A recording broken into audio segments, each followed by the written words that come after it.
Ko te tūmanako o tētahi kai tuku Rongoā Māori, kia whakapūmau tia te āheinga o ngā rongoā ki ngā kaupapa here a ACC. Mā tēnei e tae ai ngā tūroro te toro ki ngā rautona tika. Nā e āwhinaana a Ngaire Hona-Khan i ngā kiritaki a Māroto i ngā kawena ACC. A hei tāna kai te manawa nui ngā taha e rua kia huroa te wātea mai o ngā Rongoā Māori. Ko te Rongoā Māori te pūtaketanga o te oranga o te hunga Māori.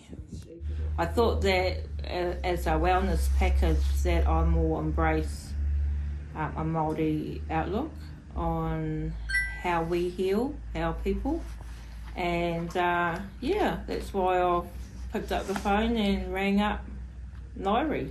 Ko Lynette Beaucamp, tēnei e whai ana i a Ngaire Hona-Khan, te tehi tohunga rongoā o te arawa, e mahi ngā tahi ana ki te āwhina i ngā whānau o ACC. She has secret hands that seem to know where my spots are. She kōreros to me and to the pain. She explains what she's doing and why she's doing it. So I feel like part of the process instead of just handing me medicine and buy. Totally blessed to be working with many of our whānau who request ACC Rongoā Māori, taking the time out to actually assist tautoko, support them in their injury, whether it be henenaro issues, broken, fractured bone, torn muscle, ligaments.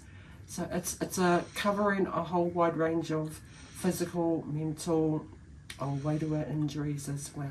Kua roa a Ngaire e āwhina ana i ngā whānau heoi, kua whātau ia e āwhina ana i ngā hunga o ACC i tōna mahi o te ngahere a papa.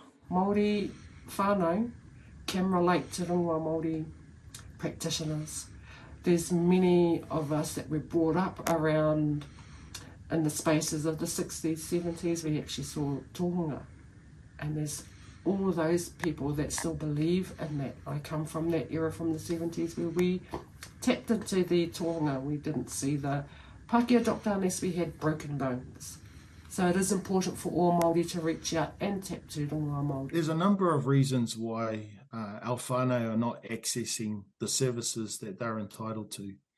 One of the reasons why is because there was no te ao Māori option in regards to our portfolio of services. So establishing rongoā in the communities that they live in has provided that accessibility. Manako nui ana, a pāia ka whakaira anoa ACC ki tēnei ao Rongoā Māori mā te Māori mō ngā tau e haere ake nei. ACC is looking to embed Rongoā Māori mō ake tonu atu. And so as part of that attitude and that sort of approach is that we're looking to work with the rongoā community to ensure that how it's been established and how it's been running now is only going to improve. I think for ACC to be implemented for Māori, it's a long time overdue, and it's like stand up whānau, actually connect, and you have the choice, you have the option to either see Pākehā services, or you can come through and check the website out to apply for ACC Rongoā Māori practitioners to mahi o tēnana. E wawata nuitia ngā mātanga Rongoā Māori o tira te rangatira hauara Māori o ACC ka tupu katoa ngā mahi Rongoā Māori mā ngā hāpore huri noa i te motu mō ngā reanga e ara kenei. Ka kite mehe mea ka hua ka tohura nei te Rongoā Māori mō ngā tau e heke mai nei. Wai Mānea Nuri, Te Ao Marama.